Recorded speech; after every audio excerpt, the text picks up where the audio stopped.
everyone, welcome to Guru Guru tip of the day, and we're coming to you from a beautiful casino of Castellon, the old casino of Castellon.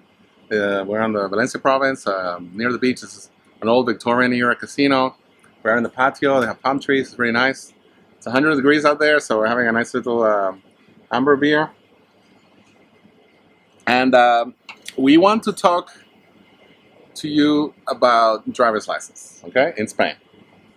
Because if you're coming from North America, like we did from California, one of the things you're gonna have to deal with is getting a Spanish driver's license, okay? So we've done a lot of research, we've talked to a lot of expats, we've talked to a lot of driving schools, we've talked to everybody, and we've compiled a series of anecdotes and a series of stories just to give you an idea what you're going to be facing with when you come to Spain as an expat from North America to get your driver's license. Now, this used to affect people from the UK as well after Brexit, but after a few hellish years, they convinced the Spanish to start accepting their UK driver's license to be swapped for Spanish licenses. So the UK are good. But for a number of years after Brexit, with this story, all these stories we're going to tell you also affected the Brits.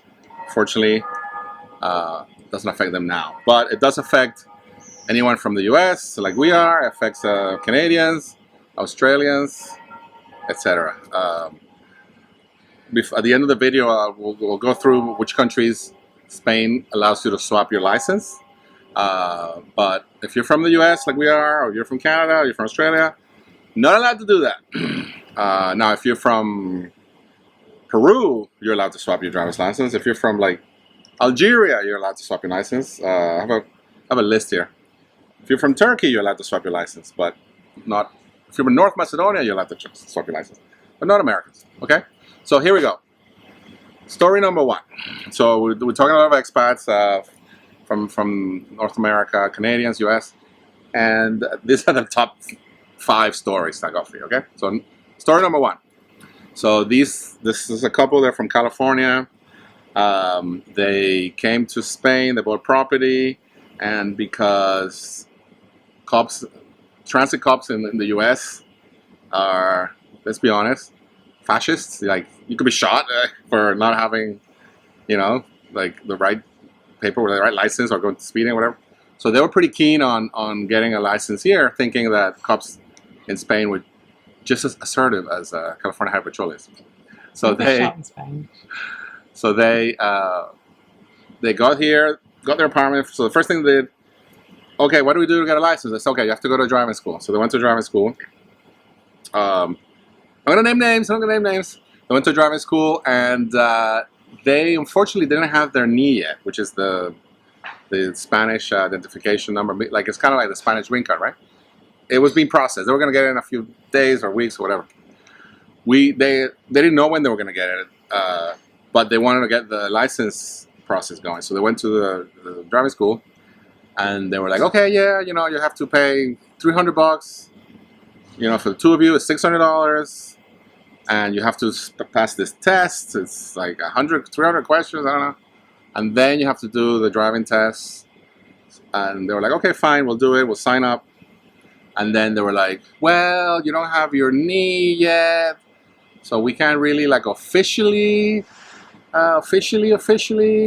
sign you up. But if you gave us quote unquote cash right now under a bridge, we'll give you the book so you can start studying. And then when you get your NIE, you can come back and sign up officially. And they got quite like salesy, and they were like quite aggressive, like you gotta give us $600 now, and the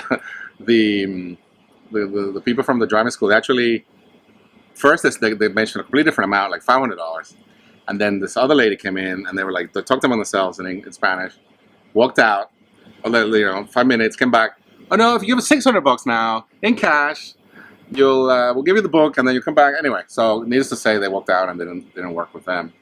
So story number 2. It's actually that same couple. They found a nice driving school, that they liked near their house, so they found this nice driving school. And it was run by two ladies, two sisters, and they were like, "Yeah, you have to study." You know, there was no booklet at this particular school. They didn't believe in booklets at this school. It was you had to go online and basically just do the test, the actual test that you're going to do, but online, like similar types of questions that you can see on the test.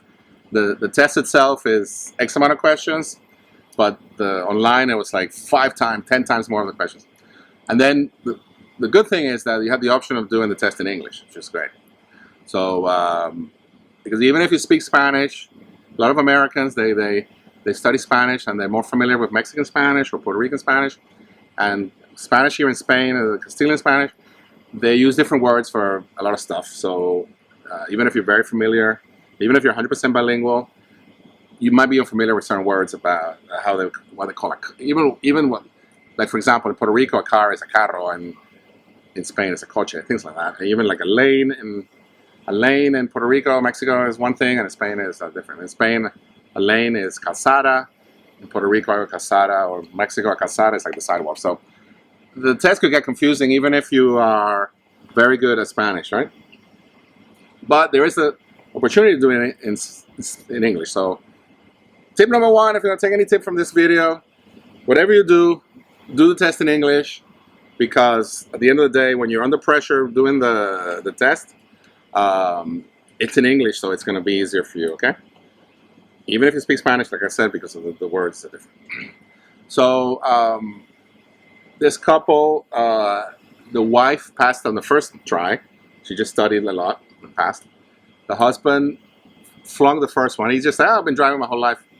How hard could it be?" He kind of did a few of the tests, of the play tests, and then flunked, okay?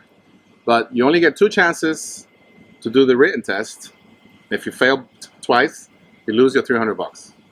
Well, 300 euros this time. 300 euros, really, rather. So flunked once, so then it's like, oh, it's getting real now.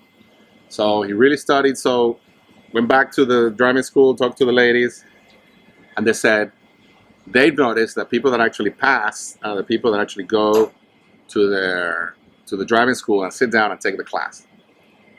And because things were getting a little desperate in the sense that you only had one chance, you don't want to blow it. If you don't pass, then you lose all your money. So, and also talking to other students from other driving schools, they said, yeah, going to the classes was super helpful. And I passed the first time my written test because I went to the driving school and did the classes. So they started going to the class. The classes were in Spanish, however. So sometimes Catalan, because we live in Valencia where they speak Valencian Catalan, but they'll mostly do it in Spanish. And reportedly super helpful. Now, this Expat reports they do a lot of tests. Basically, the class it's not really a class. You have to do the test over and over and over and over. Just different tests. The same test that you're going to see at the day of that you go to the test, but just random questions, right? Basically, there's a pool of like 1,000 questions, and the test has got whatever 100 questions. So 30. You never know which questions you're gonna 30. Get. What's the exact amount? 30. So the test has 30 questions, but the pool is like 1,000 questions. So every day you go to the driving school, you do the test, and it's just another random collection of questions. You don't know which question. Sometimes the questions are repeated, so that's how you're supposed to kind of learn. Well, oh yeah, I've seen that question before, so I learned. So I remember this guy told me the first time he went to the school, he did the tests, he flunked like, out of 30 questions, he flunked like 18. And the thing about driving schools in Spain is that when you think about it, obviously Spanish people, they get their driving license when they're in high school or university. So when you go to driving schools, just be aware, you're going to be taking a test with high school kids, university kids. So everybody's like 18, and this guy's in his 50s, 60s. He's taking the test. He's flunked like 18 times, and so all the high school kids like sniggering and laughing. So you got to have thick skin if you're going to go to these classes, because if you flunk, you're going to laugh at you, the high school kids, but that's what it takes. So anyway, went there every day for like 4 weeks. Different tests every day. Day of the test, boom, passed. So basically, And the driving schools were very helpful. I found asking people, talking to different driving schools, asking different people. The driving schools really go out of the way to help you pass the written tests. But there's a reason why they're so helpful. Because they want you to pass the written test. Because it's in the driving test where they make their money, and that's where they get you. So they put all their effort in getting you to pass that driving test. So if you go to a driving school and you feel, wow, these people are so great, they're really, really helping me. Don't think that just because they helped you pass the written test, when it comes to the practical test, the driving test, don't think it's gonna be a completely different kettle of fish, not even the same planet. So we'll talk about that next. Okay, so now you've passed your written test, okay? Which a lot of people pass it first time, second time. Even if you go on Reddit and you look at like regular Spanish people, they pass that one maybe second time the most. Well, go on Reddit, and even Spanish people are saying, what the heck is going on with the driving test? I've tried 7 times. I've tried 8 times. People are in tears. These are local Spanish, born and bred Spanish people. They're in tears. They can't pass. And now, understand this. You have 2 chances. So you get 2 chances. So if you flunk one written test, then you only have 1 chance for the driving test. If you pass your written test the second time, you only have 1 chance of the driving test. And every time you run out of those 2 chances, that's another $350 that you have to give, euros, that you have to give the driving school, plus 50 euros for each class. And you are subject to the driving school. The driving school decides when you're ready to go to they decide. And we talked to a lot of driving schools, and they've told me if it's an American, a Guidi, they call him, coming here, minimum 10 classes before I even consider minimum 10 just to get you through the door, which that means that a 50 a pop, that's what, $500, $5 million, whatever it is. So now I've spoken to different expats. Some have been allowed to do it after 5 classes, 6 classes, but literally I was given this 10 classes minimum driving classes at 50 euros a pop by a driving school, because they said, oh, and this is the other thing, most Spanish people like to drive stick.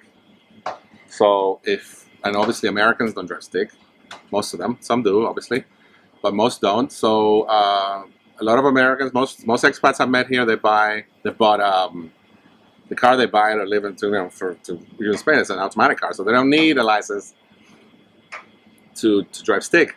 But you'll be put into a ton of pressure to drive stick. They go, well, why do I need stick? My car is not stick. And they go, well, if you gotta drive in a shop and you have to like drive the van and like, okay, whatever. Okay.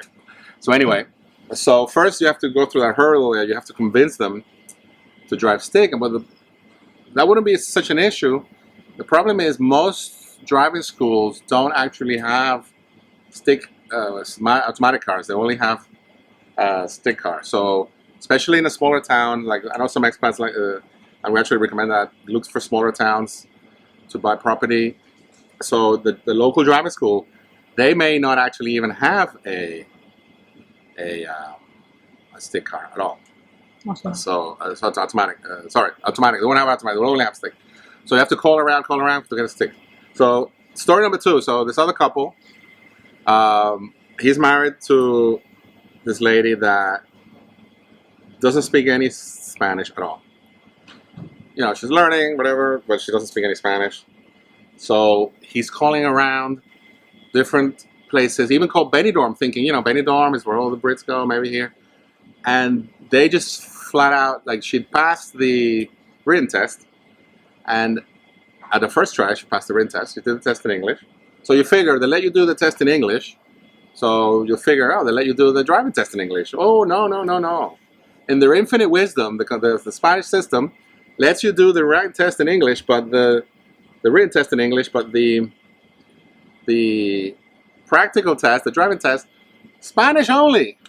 Go figure. Why? And then why would they? Well, anyway, their infinite wisdom. So this couple, they have to call around different towns, everywhere. Benidorm said no. Everywhere said no. They either didn't have automatic at all, or they refused to teach anyone that doesn't speak a high level of Spanish. So finally, we were recommended this place. This couple went to this place that they were recommended, and they said, "Okay, you have to talk to the owner of the driving school. He's going to determine the wife's level of English. If he thinks Spanish. If he thinks her Spanish is good enough to do the driving test, he'll say yeah or nay." So they had to wait for the guy a few days, in Spain, like holidays, vacations, whatever. So finally, the owner showed up, and they met the owner. So they sit down in the guy's office, and the guy starts going on in Spanish. He tells the husband, shut up, don't say nothing. Talks to the wife in Spanish and starts asking like random stuff like, how many sheeps are like, I don't know, how many goats jump for like a fence or something. And obviously the wife was completely confused because she thought they were going to ask her about, turn left, turn right, turn here, turn there, stuff about driving a vehicle, right? Driving a car. And so the husband asked the guy, well, why are you asking about sheep? What's this? He goes, well, I'm trying to see if she can speak Spanish because the driving instructors are real pricks, and they have, let's be honest, according to this guy, don't quote me, according to this guy, they have a hard-on against guiris, and when they have someone in the car that doesn't speak Spanish, they speak Spanish really fast, and they'll say things like, take me to my uncle's house, take me to my cousin's house, go here, go there, or turn left on the palm tree, like stuff like that. That would really, if you really don't have a high level of Spanish, it could throw you out. So that was that. They just wouldn't take her at all whatsoever. And I think to this day, they haven't been able to find a driving school to take her because they deem her Spanish not good enough. So last story. So this guy I know, he's from the U.S. Been driving since high school. In the U.S., you have to drive to your high school in a car. Never had an accident. Passed the written, did it in English. Finally did like 6 or 7 test drives, lessons. Did 6 or 7 lessons. Finding the lessons. This particular school that they went, they had like different staff do the driving test. So he did tests with different people, but the actual day of the exam, it's done with the owner of the company. For whatever reason, the owner of the company, whatever reason, no. We found out because we interviewed different people. The owner of the company makes sure that he goes on every driving test. So this is this guy's experience. I don't know if it's the same with everyone, but in this particular driving school that they went, the owner of the driving school goes to every test. And we actually asked when we were researching this story, we actually asked the instructor, said, why does the owner have to go? I go, well, the owner knows all the instructors and he's buddy with them, and maybe if he's like chats to them, they'll pass you or something. Kind of already suggesting that there's like a cozy relationship between the owners of the driving schools and the testers from the government, which we saw when doing research in this piece. When we went to different areas where they do the driving test, the relationship did seem quite chummy. And asking different expats that have done the exams, the driving test, like they felt that the relationship between the driving school owners that insist of going in the car the day of the driving test, very chummy with the driving instructor. Now their excuse is they own the car, so they want to make sure you don't total their car, so because blah blah blah. Fine, I don't buy it, but whatever. Anyway, so this guy been driving his whole life, does the test. Lo and behold, the owner of the driving school, driving shotgun, he's doing the test. Now this guy's been driving his whole life. As far as he was concerned, but the test went fine. He never drove as slow as ever. Like he'd followed every rule, you know. Gets to the, well, during the test, the owner of the agency starts chatting to the guy, starts talking all kinds of stuff. Very distracting. You know, the guy starts ranting about, like, oh, they shouldn't allow UK cars in Spain, they drive on the wrong side of the road, why is this, shouldn't be allowed? And so, you know, these two are having like a whole conversation, and this guy's trying to pass his test, you know. Very, very distracting, number one. So it'll be one thing that they're having a conversation, but then the guy in the back, the guy running the test, he'll start chatting to this dude, his friend, and then he goes, turn left, turn right. Like, so you're like, 1 minute they're talking about UK cars shouldn't be allowed, next minute turn left. They're like, ah. So, you know, it's not the ideal condition to drive. And we actually asked the people that actually work in the driving school, why does the owner sit on the thing and talk to the guy? Well, you know, he figures that he's been helpful. I don't. It's not helpful. Anyway, so the guy, my friend, gets to the end, and then the owner goes, "Oh, you flunked. Like, why? Oh, I said go via Madrid, and you went the other way." And I'm like, I went via Madrid. You know, I went via Madrid. And the guy goes, "No, you went that way. It's supposed to go that way." I'm like, I know for a fact that you can go to Madrid this way as well. And this is the crux of the situation. It's fine if the government, the Spanish, you know, the Spanish answer to if they want to argue with you, they want to say that they told you to go via Madrid and you went the other way, fine. But where we have an issue with is that then the owners of the driving schools in the car with you start ganging up on you, agreeing with the guy against his customer who just paid him $300. Because I tell you why. If it's not corruption, it has all the appearance and smell of corruption. Because if you flunk, you have to pay this guy again 350 euros. So try to pretend that you're not happy that the person flunked, so you have to pay again. At least pretend. Say nothing. Anyway, so that's the deal. So my friend flunked, and if he wants to try again, it's another 350 euros plus 10 times 50. So it's almost $1,000 per try. And it's everything is stacked against you. So my advice, honestly, if you have money to burn, go ahead and do it. You know, keep paying and whatever.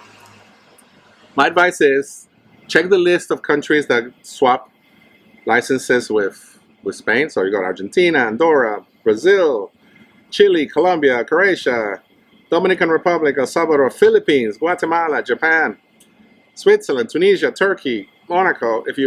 If you have any relationships with any of these countries, download that list. Look at that list top to bottom.